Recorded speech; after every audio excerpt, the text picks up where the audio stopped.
શિક્ષાપત્રી ભાષ્યમાં ભગવાન શ્રીહરિ મહાપ્રભુ પરમાત્માના દિવ્ય સ્વરૂપને ઓળખાવવા માટે, ભગવાનના સ્વરૂપને ઓળખાવવા માટે ભગવાન કેવા છે એને ઓળખાવવા માટે સ શ્રી કૃષ્ણ પરમ બ્રહ્મ ભગવાન પુરુષોત્તમ એમ 108મા શ્લોકમાં જે વાત કરી એ પરમાત્માના સ્વરૂપને વિશેષપણે સમજાવવા માટે ભગવાન શ્રી હરિ મહાપ્રભુ 4 શ્લોકે કરી અને એ ભગવાનના સ્વરૂપમાં કોઈ પણ પ્રકારનો ભેદ ન સમજવો.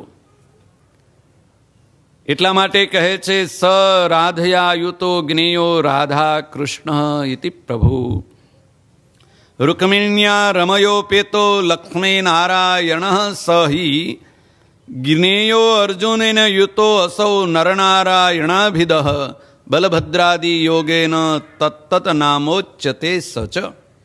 તે પરમાત્મા એક જ છે જેને શાસ્ત્રો ઉપનિષદો અને વેદો એમ કહે છે એકમેવ અદ્વિતીયમ બ્રહ્મ.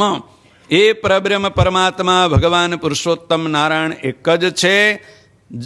અને એ ભગવાન જ્યારે રાધાજી એ સહિત હોય ત્યારે રાધા કૃષ્ણ, લક્ષ્મીજીની સાથે હોય ત્યારે લક્ષ્મી નારાયણ, અને નરની સાથે એટલે કે અર્જુન જેવા ભક્ત નરની સાથે, નર ભગવાન સાથે હોય ત્યારે નરનારાયણ એમ સમજવા.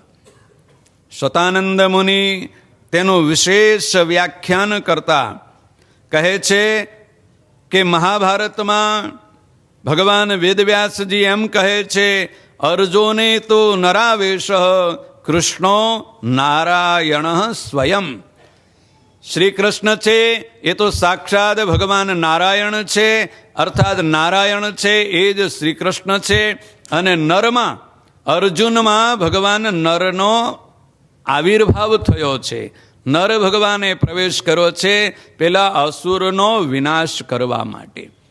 મહાભારતના રણસંગ્રામમાં પેલો અસુર કવચાસુર નામનો અસુર સૂર્યનારાયણની પાસે શરણાગતે પહોંચ્યો હતો.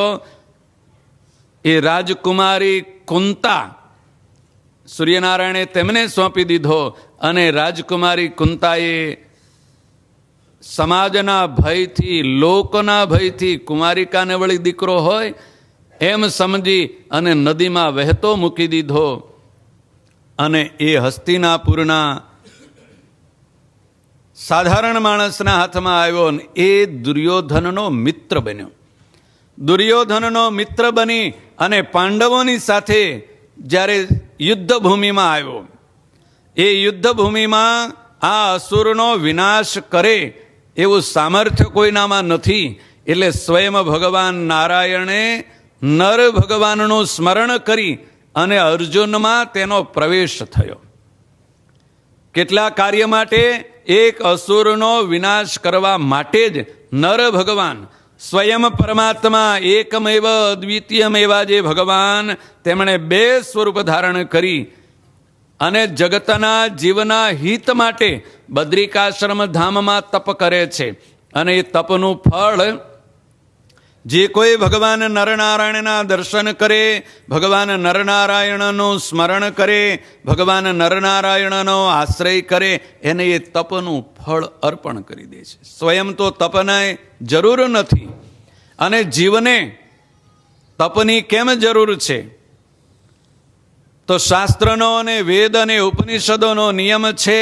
ઉપનિષદો એમ કહે છે કે આ જીવાત્માને આત્યંતિક મોક્ષ જોતો હોય તો કેવી રીતે મળે? હૃતે જ્ઞાનાન્ન મુક્તિ.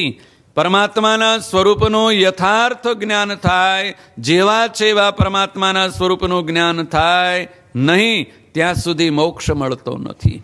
જ્ઞાન સિવાય, પરમાત્માના સ્વરૂપના જ્ઞાન સિવાય કોઈ પણ સાધને કરી, કોઈ પણ ઉપાય કરી અને આત્યંતિક મોક્ષ આ જીવાત્માને મળતો નથી.